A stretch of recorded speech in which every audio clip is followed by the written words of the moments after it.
Lana Del Rey's third studio album and her second major label effort, Ultraviolence, which was released in the summer of 2014, is like a mirage. This indelible record is a sweltering, humid fantasy that takes shape from far away and inches further away from the corporeal the closer that it gets, but all the more intriguing as well. Ultraviolence is a perplexing but also incredibly interesting effort that followed a period of unprecedented mainstream success where critics tried to pin down, distill, and expose the essence of Lana Del Rey. The resounding consensus at the time, especially after the Paradise edition of Born to Die, was that, okay, this girlie is glamorous, but the music doesn't match up to this incredibly intricate world making that she does. What's so captivating about this album and where it sits in Lana's discography is how much of a gamble it was for her to take at the time, especially coming hot off the heels of such a lasting and profoundly impactful mainstream pop-ish alternative record. If we really think about it, Born to Die really lived on the alternative margins of pop.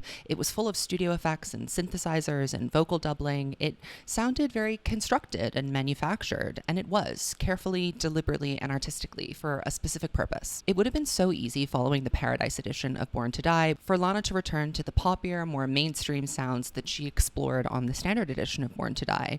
If she were to chase, commercial success at this juncture, I think that would have looked like making more of the Young and Beautiful or Summertime Sadness vibe songs. And why were those songs so successful and kind of Lana's only mainstream hits to this day? Well, because I guess they were pretty vague, but super atmospheric and easy to understand somewhat with their conceits. They're both songs that are full of nostalgic and wistful imagery, but they're also tightly and perfectly constructed pop songs with clear hooks and a verse-chorus bridge structure. But Ultraviolence kind of bucked all of the expectations that Lana had set for herself coming into this second full-length project on a major label. From the jump, Ultraviolence rejects the notions of pop perfection and of unsubstantiated glamour. The album opener, Cruel World, the very first thing that we hear from this effort, is a colossal 6-minute bash over the head of psychedelic rock.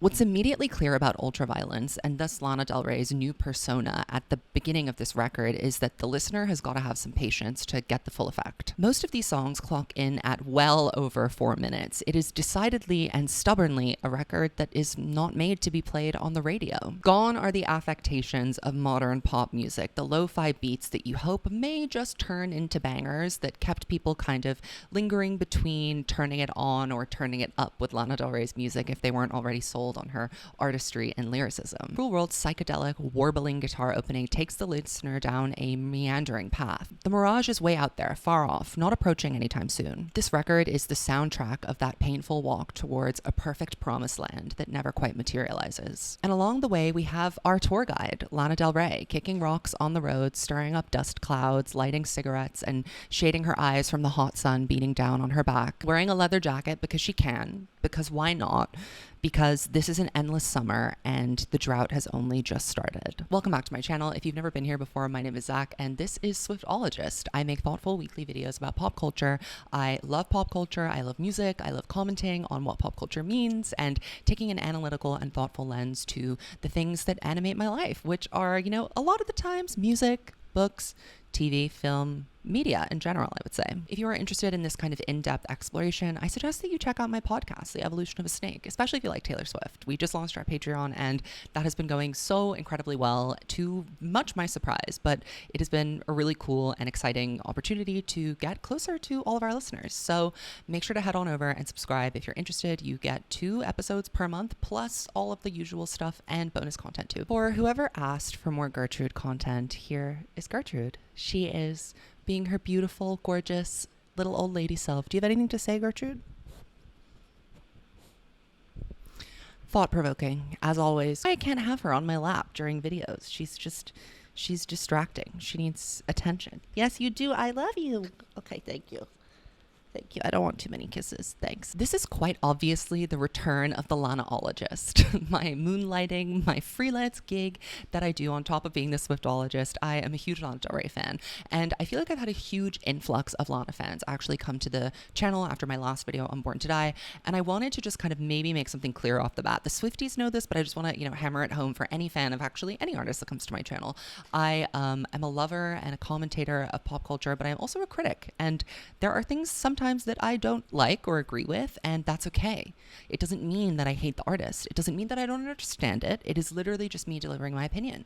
So everything that you see on this channel is my opinion, and I want you to keep that in mind before you go sicko mode in the comment section. This is kind of a cultural exploration of the landscape that this album debuted into, what kind of step it was forward in Lana's career, what it meant to her as an artist, how it was received by the public, and also kind of a more in-depth look at why the album is so special and so unique. Ultraviolence is so many Lana fans' favorite albums, and I can totally see why, because it has this very specific, deliberate, and unique world making that she hasn't really played with a lot since this era, actually. There's a lot of live instruments. It's very, I would say, close to Lana's origins as a singer-songwriter who performed on stage with a band, kind of making things up as she went along. That's very much kind of the character and the essence of this record. I know a lot of people ride for this album and think that it's her best, and, I can see a case to be made for that. Personally, I think that Norman fucking Rockwell is so far, far and above the best thing she's ever done. But did you know that There's a Tunnel Under Ocean Boulevard may just be coming for her neck very soon?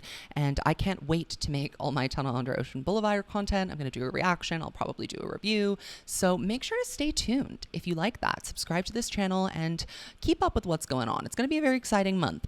So in my last video, I made the case that Born to Die is pretty much singularly the most important pop album of the 2010s. And today, kind of the idea that I'm going to explore from the lens of Ultraviolence is how Lana changed the game in terms of promoting and releasing an album that is not necessarily radio friendly, and how Lana perplexingly still manages to be one of our most relevant, best-selling, most impactful pop artists, despite not having really had a radio hit for multiple years on end. It's a very unique skill and something that only Lana can do, and I think that she really set the precedent for being able to do that with this record. And it's not like Ultraviolence just materialized out of thin air. It was actually a pretty trying creative process for her that entailed a lot of roadblocks from forces that were above her and also creative forces from within herself.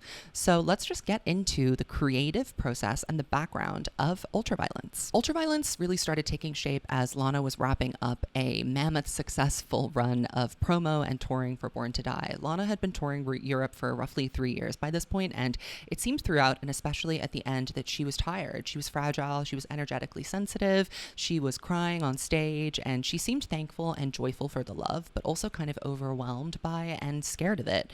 Lana was still deciding at this juncture what kind of pop star she wanted to be. We know now that she prefers to set the rules of engagement on her own when she's creating a new album and promoting it and delivering it to the world. Maybe she'll drop a music video. Perhaps she'll take a call from a radio host that she really likes, or maybe she won't do any of that. She wasn't quite a tried and tested formula approaching her second major label full, length effort, and she had forces that were much bigger than her to answer to throughout this creative process. It wasn't as simple for Lana as just getting into the studio, making what she wanted to make, and then putting it out, which, as we know, is how she interacts with her art now. Ultraviolence ended up materializing in a really short period of time. It was also kind of like the second draft of what Lana originally thought Ultraviolence was going to be. And when she started working on this record, she was collaborating with the usual suspects and collaborators from the early Born to Die sessions. Early demos of some of these songs that did make it onto the record kind of reflect how rougher cuts of the album and an earlier iteration of it was more in line with her baroque, hip-hop infused lo-fi beat style that she had really been pursuing and following with Born to Die. The aha moment, or the breaking point for creative release on this record, came as its release date inched closer, actually. At the top of 2014, keep in mind that Ultraviolence came out in June of 2014, she linked up with Dan Auerbach. I don't really know how to say his name, so apologies for butchering it throughout if I do, but Lana linked up with Dan for what she thought was just going to be a couple of very quick writing sessions.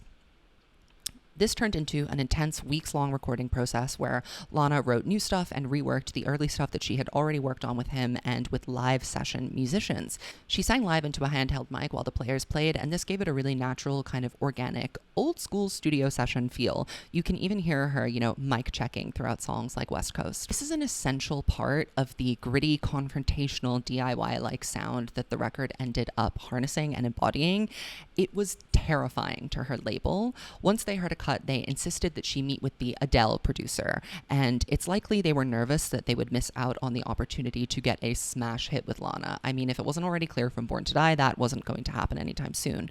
But I think they were nervous that they didn't have a radio single anywhere on this record. Even, West Coast, which you could maybe argue is the poppiest number on this album, it really isn't something that you would hear in between the Katy Perry and Taylor Swift smash hits on the radio at the time. So the Adele producer listened to what Lana had created with Dan, his name is Paul Epworth, and he had no notes. He said it was perfect. And suddenly the label, now that they had this agreement and backing from a man that they trusted, that, worked with all these stars, suddenly the label also agreed. I'm kind of surprised that there wasn't more of a push and a pull here, but I think that Lana's vision as an artist is so clear that it is hard to argue with. And I can't imagine telling Lana that she needs to change something in pursuit of selling more or having a hit. That is not a main impulse for Lana, and I think that she would rather not create than create under conditions like that. Lana's frame of mind around this time was, shall we say, volatile. She mouthed off a lot in interviews flippantly and often erratically, and that's because she's an artist, honey. Okay, she's a creative. She cannot filter herself while she's expressing and talking about her art. It's not conducive to the process. However, I'll get more into that later, but she has the sort of frame of mind that I think is a bit capricious. It changes from moment to moment, and that makes her a wonderful artist, but a really, really bad celebrity. And I will, get more into that later as I talk about the critical reception of this album and the various press that she did and didn't do while promoting this record. It's important to keep in mind that that kind of frenetic energy of her changing her mind every 2 minutes, that was really the kind of mental space she was in when she was creating the visual and sonic landscape of the ultraviolence world. She made last-minute decisions. She moved the release date around a bunch of times. She put out snippets here and there, occasionally even performed full-length songs. She also told multiple reporters that she wasn't sure that this album would happen at all for a period of time because she felt like she had already said everything that she had to say, which is crazy to think now because, as we all know, Lana could sing about a fucking grocery list and find something profound and interesting to come up with, something original, which is, not something that everybody else can do. So this album really ended up being a product of transience. It is a liminal space. Our narrator is between things. She doesn't know whether she's coming or going, if she's up or down, if one day is going to be good and the next day is going to be bad. The mental frame that she was in is super relevant to the construction of this album. So creatively, Lana is taking us on a tour of the darkest and most bored parts of her brain, and her creative inspirations, I think, are super important here for context as well. She was completely enamored by the beat poets while she was creating this album, and this is a mid-century countercultural generation of poets that rejected conventional American life and writing norms. And the beat poets, like Allen Ginsberg, who Lana admired and cited as a reference for ultraviolence, wrote with the philosophy of your first thought is your best thought. So basically what they do is they would do kind of like a stream of conscious style of writing. They wouldn't really go back and revise passages or even correct errors. It was, that first thought, best thought idea where what you put down on the page ends up being the final product. And that way of creating obviously rejects most conventional literary standards and also, most music industry conventional standards. Everything was extremely overproduced in this maximalist era of big, high-budget, focus-grouped pop. I think this kind of freewheeling nature of creativity where your first thought is your best thought must have been super appealing to Lana at this moment, given how manufactured and to some extent calculated and heavy-handed she had been while drawing her portrait of herself on Born to Die. She wanted to be wild and free and brooding and released from the expectations that she had kind of accidentally built for herself as a cage. Of course, Lana being free and wild and changing her mind every 5 minutes is an essential part of her artistry, but I don't think her audience fully knew what that was about or what to make of it back then. And Lana said in interviews that she wanted to paint pictures with words here, but that reminds me of another more calculating and thoughtful queen, Joan Didion, who also spoke about the writing process as creating images with words that shimmer around the edges. The ultraviolence persona, and it is a persona, really reminds me of the protagonist Maria Wyeth in Play It As It Lays. She is a kind of middling, down-and-out actress who is in a crumbling marriage and is surrounded by a social scene that she finds unstimulating, but is still like very, very glamorous. And And the way that this book is written is kind of like a screenplay. It's written in these brief, dry, evocative vignettes, and much of Ultraviolence has this same effect, in my opinion. Though there are moments where we can hear that beat poet freewheeling inspiration, like in Florida Kilos, she's literally just having fun and fucking around. We also hear very deliberate performances of a certain nihilistic, dead-eyed, glamorous character, a construct, a persona, making fun of herself, making fun of the image that has been built for her by the press. Sad Girl, Money, Power, Glory, the Other Woman cover. That's a very intentional addition to this album. Lana was having fun with a lot of the criticisms here. It was hilarious and trolling of her to write songs called Sad Girl and Pretty When You Cry and deliver them with a straight face when the media was screaming and shouting and, getting all up in arms about the fact that Lana was, glamorizing depression and various other societal ills of her generation. A really important sonic influence for this record was Courtney Love, who she eventually invited on the Endless Summer Tour with her to promote Ultraviolence. I get a lot of live through this in Ultraviolence. Courtney Love, for the uninitiated, I know some of you might be rolling your eyes and saying, why is this Swiftologist mansplaining Courtney Love to us? But I have a lot of younger viewers, so I want to give them the context and the opportunity to understand what we're talking about here.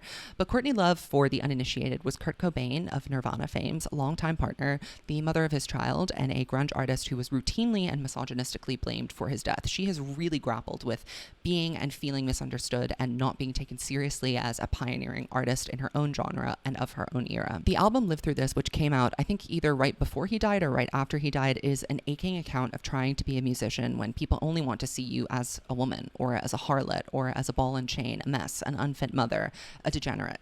Courtney Love is genuinely so talented and misunderstood. We absolutely need a whole renaissance, but that is a video for another day. Courtney's articulation of female rage in all of its various contours was, I think, a pretty formative text for Lana, especially something that she returned to when she was creating this record, and given how rock-oriented Ultraviolence is, by Lana Del Rey standards, of course. It is written from that same howling, painful, liminal space. Someday you will ache like I ache, as Courtney said on Doll Parts. So now let's talk about the record. What's interesting about Ultraviolence is that it is kind of formless in a way. It has pop inclinations, but the execution of that is alternative and ranting. It's often like beat poetry, but it definitely has a more focused lens than simply just the first thought, best thought moment. As I mentioned before, the record oscillates between well thought out statements and freewheeling genius. Songs like Cruel World are very intentional as the longest song on the album and the opener with that psychedelic guitar riff and that low growling vocal performance. It sets up the listener to be affronted and to adjust their expectations of this artist that we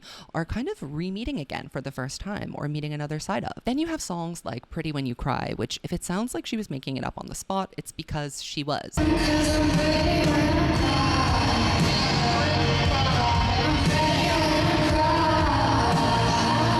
She did that song in one take and declined to revise her vocals or change the lyrics after she had done that one take. The album also has a concept, as all Lana records do, which kind of defeats the purpose of the beat poetry inspiration. It doesn't just spring from nowhere. And this push-pull between a very careful, calculated execution and letting your freak flag spontaneity fly makes Ultraviolence a super interesting and diverse, but also kind of a lopsided and uneven project. And we see this push-pull tension even in the title itself. Here's how Lana described the meaning of the title. I feel connected to two emotions, aggression and softness. I like that luxe sound of the word ultra and the mean sound of the word violence together. I like that two words can live in one. In an interview with Complex, she talked about the importance of creating a world that she would like to live in with each album that she creates. She doesn't view this careful performance of music, aesthetic, and persona or character, whatever you want to call it, as a persona, but she feels it is an extension of who she is in that moment. And I really do see where she's coming from here, because Lana does have, as I mentioned, that kind of capricious and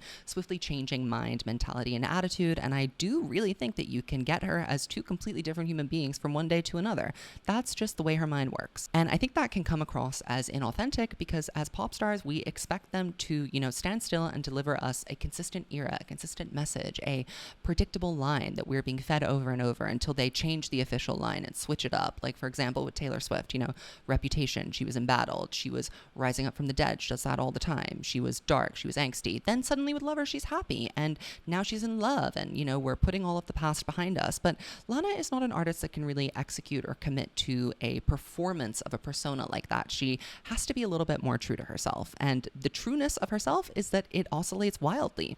And you can really see this in songs like Sad Girl, Pretty When You Cry, and Fucked My Way Up to the Top. The latter is particularly pointed and quite funny. She said that she slept with a lot of guys in the music industry, but not one of them ever helped her to actually get her record deal, which was annoying. And as I mentioned, ultraviolence didn't really take shape until Lana met Dan and followed him to Nashville to continue writing after that magical and very brief stint they had together at Electric Lady Studios in New York City.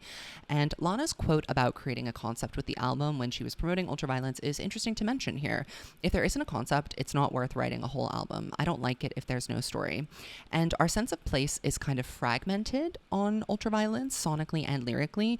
Ultraviolence is kind of the start of her diaristic chronicling of California, being the emissary, the ambassador for that state, but it's also very much, I think, a goodbye and an homage to Brooklyn, because she really hasn't written that much about New York or written anything very New York sounding since this record, and the beat poets obviously were all kind of like based around New York City. I think this is really a tribute to that divey scene she really cut her teeth in as a lounge singer and a bar singer growing up in New York City and trying to make it before she really got her major label effort signed off on. So Ultraviolence's first single, West Coast, was, in my humble opinion, the perfect introduction to this era. It has a very compelling tempo change in the chorus, and technically it is kind of an imperfect pop song, similar to Green Light by Lorde, because it's kind of hard to follow. The tempo change and this heavy guitar riff really disorients you as a listener, and it brings you into this endless, jagged, humid summer that we are living in the ultraviolence world.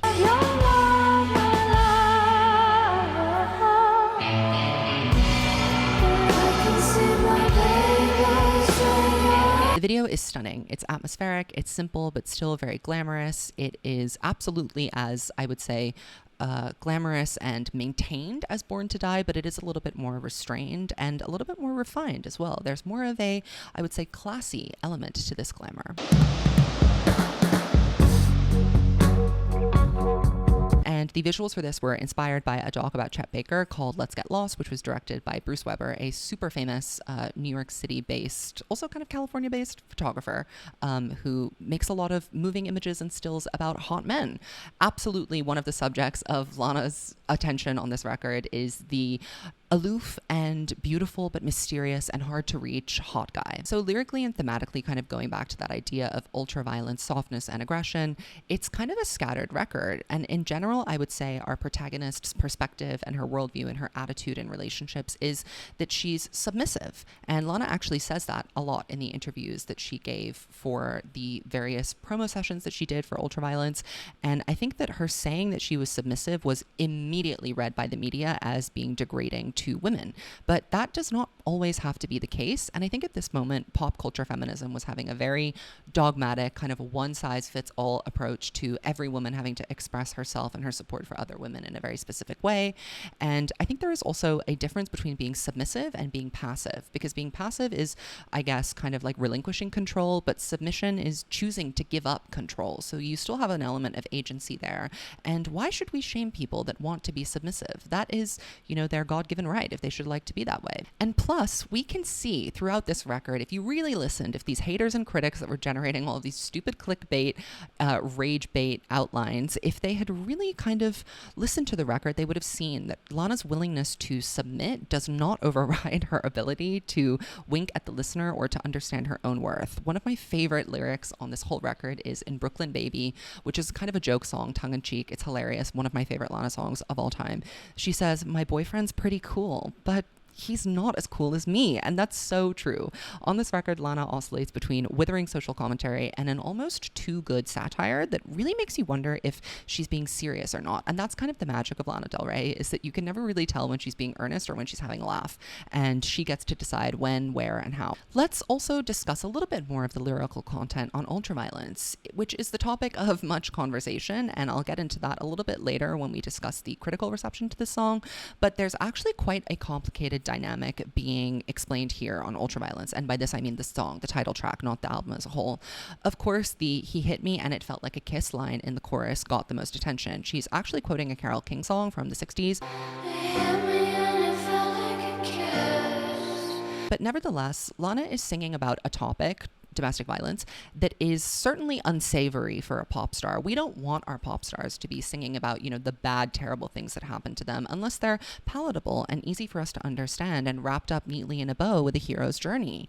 Here's another quote. Jim brought me back. He reminded me of when we were kids. Here she's also, adding a layer of complexity and understanding to this topic. The idea of intergenerational abuse and trauma, of violence being a feature that often persists throughout our lives, something that we maybe accidentally seek out, or patterns that we repeat over and over again. Another lyric is, Jim raised me up. He hurt me, but it felt like true love. Jim taught me that loving him was never enough. I think we can see pretty clearly that Lana is kind of not glamorizing this or giving it an air of credibility or saying that anybody should live their lives this way. She's merely just recounting something that happened to her. And I think that there is a little bit of wisdom there in that Jim taught me that loving him was never enough.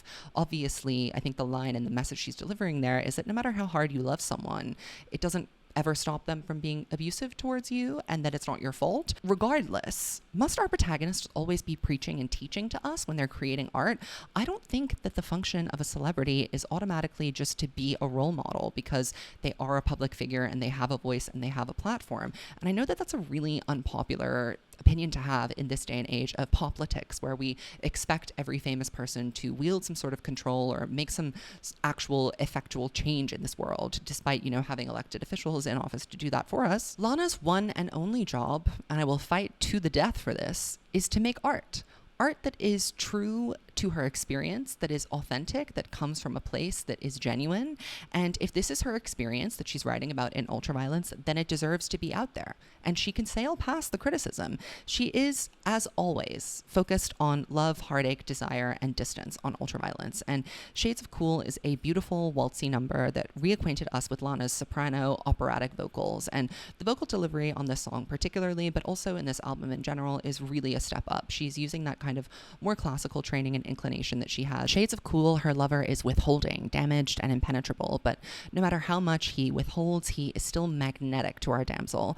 And my favorite song personally on this record is, as I mentioned, Brooklyn Baby. It has everything that I love about Lana Del Rey in one track. The vocal delivery oscillates between that operatic, swooping, gorgeous soprano and falsetto and a very doe-eyed, knowing, silly baby voice. It's a divinely feminine song, I think. I love some of the lyrics in this. I think I'm too cool to know you. They say I'm like the ice I freeze. They judge me like a picture book by the colors, like they forgot to read. The way she affects a Brooklyn accent in the bridge, talking about my generation. But the best line of all, as I mentioned earlier, and also I think what is the most important lesson about Lana, and also more proof that she's not some terrible role model for women. My boyfriend's pretty cool, but he's not as cool as me. I might want to sing about fucking my daddies and, giving it up to them and being submissive and lying down. But ultimately, at the end of the day, that's only because I've already reconciled with the fact that I'm fucking cooler than them. So anything that they do is, something that I'm allowing them. I do think the final track list is a bit peculiar given what we know is out there from the unreleased B-sides. I'm not going to get too much into that in this video because I think that Lana Del Rey's unreleased discography probably deserves its own video, but I personally think that the back half of this album is definitely weaker than the front half. Not that it's bad, just that it's a little bit uneven. The bonus tracks don't do much for me, but I really do love Florida Kilos. It's so fierce and so fun and so silly.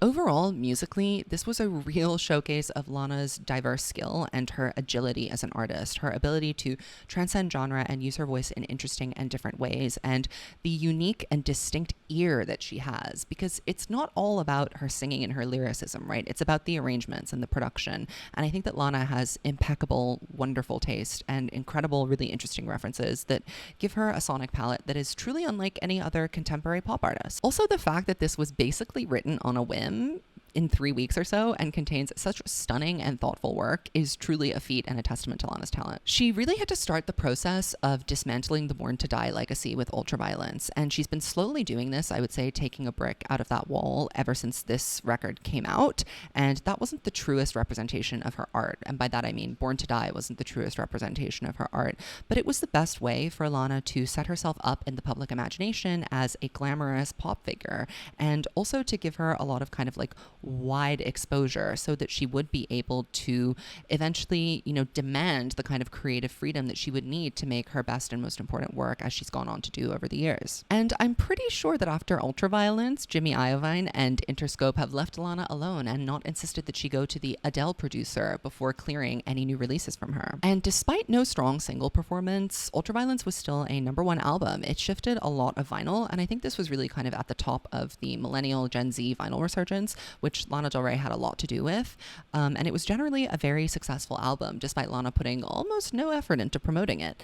But she did end up kind of promoting it, I guess, after it came out with the Endless Summer Tour featuring Courtney Love, which was the most perfect pairing. And I want to die every day thinking about the fact that I never got to see it. Let's take a little bit of time to talk about the visuals for Ultraviolence. So this was glamour in a different way. It's less pinup girl and more rock and roll, groupie girl. There's more leather, button downs, darker hair. She definitely had a more relaxed stage style around this time as well. She was wearing a lot of denim cutoffs, white t-shirts, patterned mini dresses. Neil Krug, legend, shot the album booklet cover, and the photos are stunning. And you can already see from the cover of it that the mood has definitely shifted. I also just realized that I didn't dig out my Ultraviolence vinyl box set to display in the back of this video, which was really stupid, but you live and you learn. The West Coast music video, as we've spoken already, is a really good encapsulation of this era's visuals, and the Shades of Cool music video is full of these like hazy glowing overlays and scenes of California, directed by Jake Nava, who has made a lot of really iconic videos for the likes of Britney Spears and Beyonce. The Ultraviolence music video is kind of a return to her lo-fi origins, reminds me of the Summertime Sadness video. It was shot entirely with the 8mm camera app, which I also had.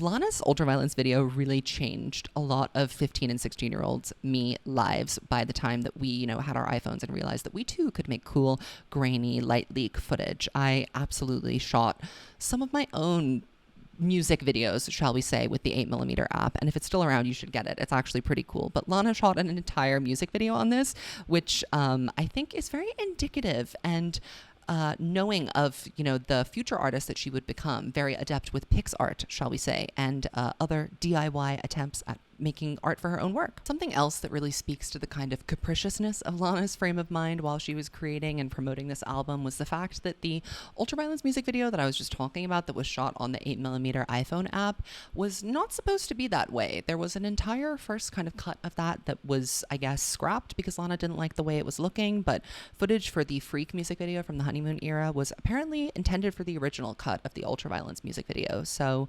I think it's worth noting that if Lana thinks that something isn't good, no matter how much effort she puts into it, she will scrap it in favor of doing something that feels, I guess, more authentic or true to the experience. I'm wondering if there was a little bit of kind of like overwhelm or a sense of fatigue with the, the hullabaloo that surrounded the release of Ultraviolence, and that made her kind of want to do less of a sort of intricate visual concept.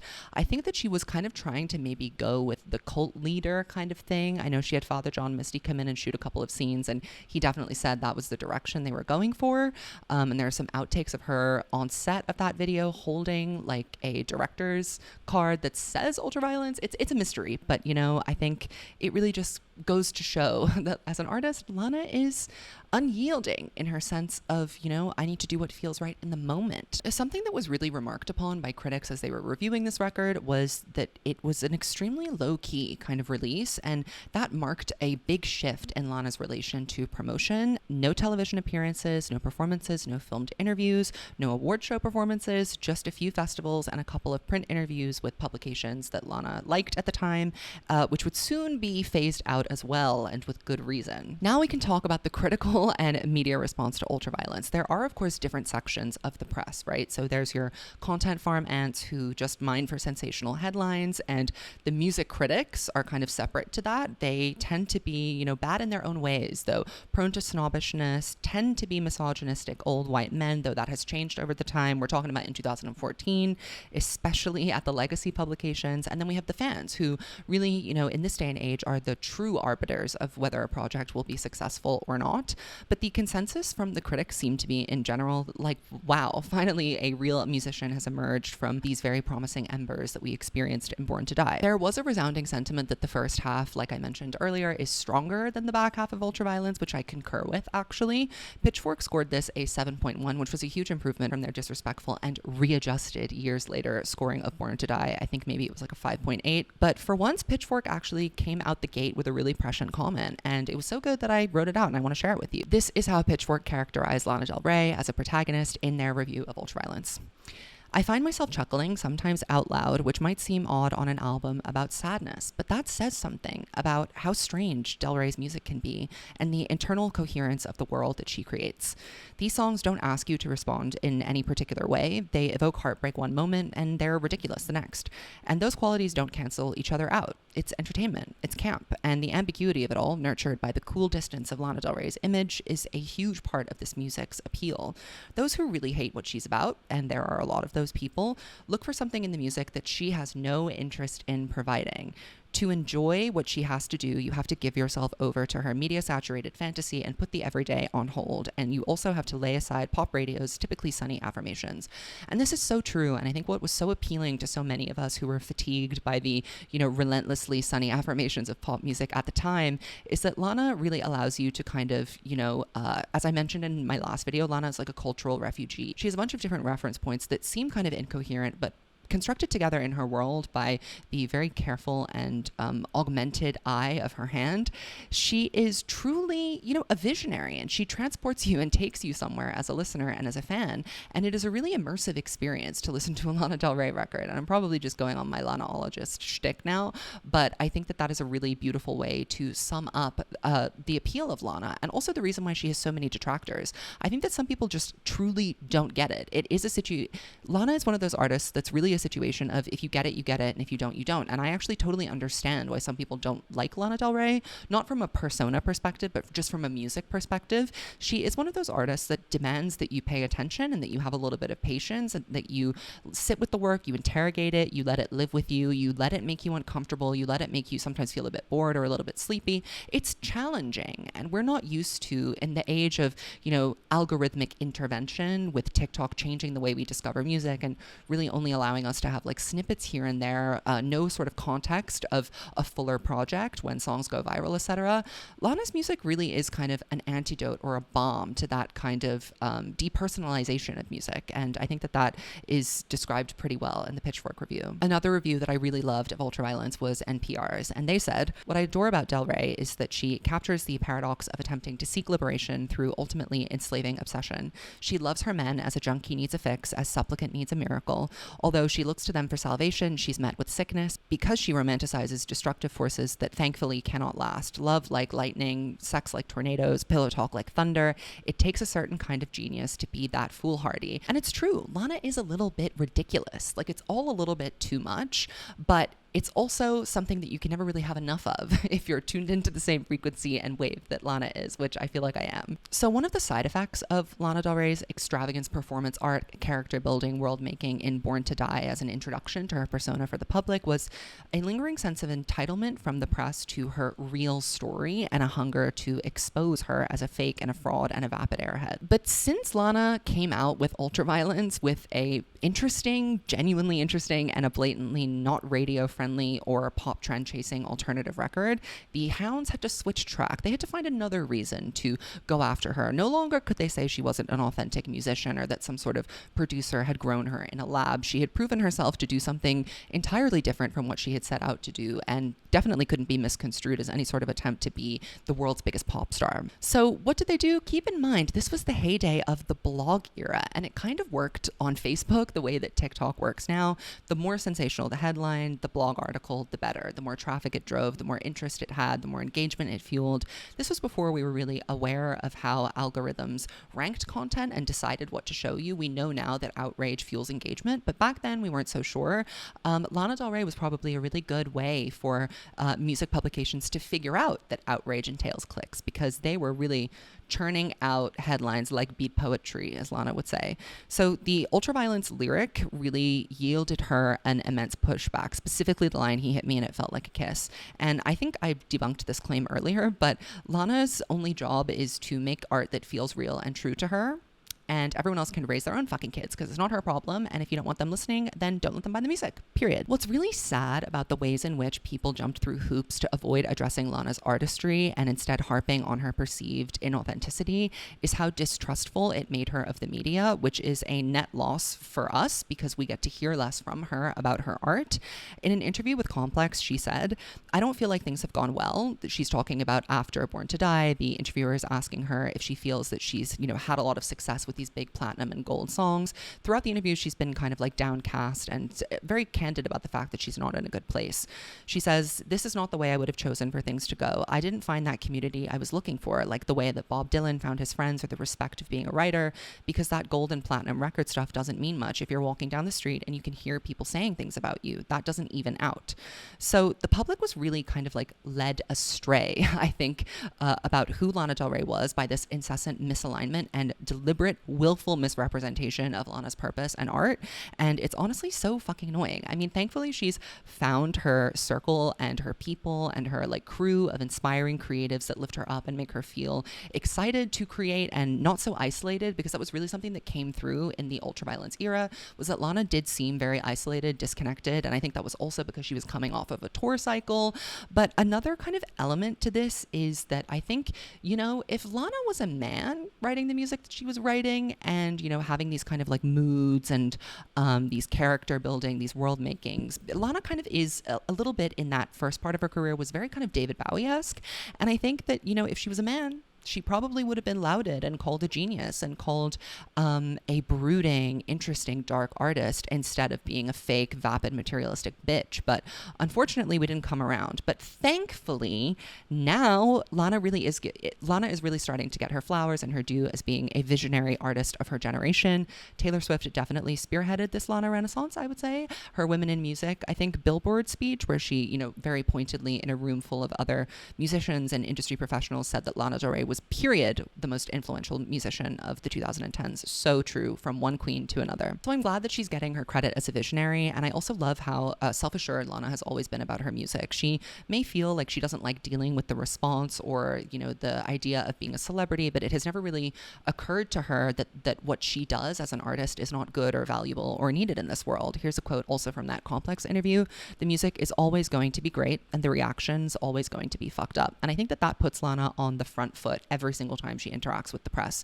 And this series of press, she did like sit down, long form profiles. I think that is, it's a great medium to understand Lana if you're meeting her with good faith. But these reporters and the audience at the time, the method of the medium of the internet, we were not meeting Lana with good faith. I mean, I was, because I was a fan, but the people, the congregation was not having it. And there were two other kind of bad moments for her where the reaction was fucked up for her in the press. Lana is, again, as I mentioned, not guarded when she speaks with people, which is a great character trait, terrible celebrity trait. So the Guardian article headline was, "I wish I was dead already." So that was kind of like cherry picked out of a very long conversation. As I'm a journalist, I understand how creating a headline works, but there's a difference between, getting your soundbite and sensationalizing something, because truly that was not when I read the interview in its entirety, it's quite long. That was not the point of the interview. And also that was not even like the point of what Lana was trying to say in the moment. It was just kind of an offhanded, sarcastic, droll comment. Like, remember how I mentioned that sometimes she'll like say something very sarcastic to you with a very dead-eyed stare. Sometimes she's being a little bit sardonic. She's being a little cheeky, but it comes across. But that's hard to translate in print, which is why I think it's better that Lana actually doesn't give these interviews to journalists that don't really get her, because they tend to filter her in a way that I think is actually misrepresentative of who she is and what she's saying. So the context of that is that she was being asked about Amy Winehouse and Kurt Cobain, and she was asked if she thought an early death was glamorous. She's definitely in a bad mood this era, especially when talking to the press, and unfortunately these vignettes really do stick. Lana is, very beautifully complicated, but it's hard to capture that in a 2-hour interview, and I think as a celebrity or as any person that's like giving part of themselves over to the creative control of someone else, you really have to think about the impression you're going to leave people with, right? Like, you don't want to come on too hot, too strong, too negative. You want to give them, or at least try to give them, a full overview of who you are as a person when you're meeting them for a very short period of time with an express purpose of trying to promote your work. So the interviewer compares her to Miley Cyrus, Lady Gaga, and Sinead O'Connor, women who are getting picked apart in the spotlight. And Lana says, well, maybe those people are provocateurs. I'm really not a provocateur and never have been. There isn't any shock value in my stuff. Maybe the odd disconcerting lyric here or there. Other people deserve the criticism because they're eliciting it. And that is true to some extent. You know, there is shock value to Lana's work, really only when you take it out of context, you cherry pick or you twist it. But I think there is a part of Lana as well, and she wouldn't say this, but I think there is a part of her that likes this aspect of her music, that likes to be misunderstood, that likes to cause a little bit of ruckus. She's messy when she wants to be, still to this day on social media. I think there's nothing wrong with that, and there's nothing to be ashamed of, but if you told Lana that she liked it, she would absolutely, I think, tell you that no, never. I never try to shock. It's always coming from a place of authenticity, but that's the push-pull of Lana Del Rey. She is full of contradictions. She is an unreliable narrator. Then there is the disastrous Rolling Stone interview, and I was gonna read it and pull quotes from it, but I think that has been covered at length to death. It is, I would say, probably more fair than the Guardian interview. It's certainly better written, but you know, also it feeds into that presentation of Lana as a sad girl. And if we're just going off of how the writer has chosen to characterize Lana and the quotes that he's given for her in this interview, she doesn't come across very well. He spends about a week with her, and it starts off really good, really sunny, really fun. The title of the article is called "The Saddest, Baddest Diva in Rock," which is kind of a great title, actually. This is for Rolling Stone, as I mentioned. But it is famously disastrous because Lana kind of decides halfway through that she no longer wants to participate in this interview, and you can really kind of in real time see a reporter contending with a star who is trying her best to be vulnerable and be open and share about her work and be honest, but also in the back of her mind, she knows that the reaction to whatever she says is going to be fucked up. So they have a nice conversation on their first meeting, and the second meeting when he comes back to see her again, she is already second guessing everything that she said in their prior interview, and she really, I think, is even suggesting that they scrap the interview and they take her off the cover. That is just so Lana. It is so incredibly Lana. And also, you know, I think a very good encapsulation of what kind of frame of mind she was in when she was creating ultraviolence. Thankfully for Lana, I think that her mental state kind of stabilized a little bit over the coming albums, and certainly she got to a place of more clarity. But I think that ultraviolence, you know, is truly one of the most kind of confusing, but also very dangerous and inspiring and complex eras of Lana's career, and it means so much, I think, to the fans and also to Lana herself. She still includes a lot of these songs on tour. That's partly because she's too lazy to come up with a new set list, but I'll save that criticism for another day. But I think in general, ultraviolence was such a great, interesting distillation of who Lana was at that time. And ultimately, that's what I think as an artist and a public figure, you're trying to do with every body of work, is to really kind of distill your essence and help people understand who you are, what you're about, what you're feeling, and also where you get all of your inspiration and your references from. And I just think that Ultraviolence is such a brilliant album. And I would say my favorite song from it is Brooklyn Baby. Florida Kilos is kind of up there for me. I'm obsessed with West Coast. I really love that song. Cruel World is great. The whole thing is just excellent. It's funny, it's interesting, the B-sides are amazing. Flip side, Hello, I Talk to Jesus, please. I mean, oh gosh, yeah, the unreleased conversation is something to be had on another day. But I hope that you enjoyed this video. If you watched it until the end, I worked really hard on it. I did a lot of research. I really tried to put my thoughts together in as coherent and articulate as a way as I could. I hope I succeeded. I hope that you liked it. I hope that all the lanaologists are satisfied. And I hope the people who criticize my outfit like what I wore today. So yeah, I would love to hear your thoughts. What is your favorite record from Ultraviolence? Do you have any memories from, growing up with this album? Does it mean anything in specific to you? Actually, I can see my vinyl here. Let me just pull it out. I am really not a vinyl person, but Lana got me to buy the Ultraviolence box set when I was I want to say 15, 16 years old. So leave me a comment and let me know what your journey is with Ultraviolence. How does this stack up to you as a listener of Lana Del Rey? Is it one of your favorites? Do you have another album that you think is better than this one? What do you think is Lana's best album? I love having that debate with people because you could really make a case for most of her albums. They're also unique and different, and they represent different eras and stages and phases of her career. And if you haven't listened to Lana before, I have a Lana starter pack on Spotify. Just search Swiftologist. I will leave it linked down below. And I think it is a perfect playbook, an introduction to Lana Del Rey. If you've never listened to her before, I know a lot of people get overwhelmed because it seems like her music is so layered and intricate, and each album is so different. I've tried to lay it out in an organized way, going from start to finish, and I hope that you, subscribe and stay tuned for more content. I can't wait for Did You Know That There's a Tunnel Under Ocean Boulevard, and I will see you very soon. Goodbye.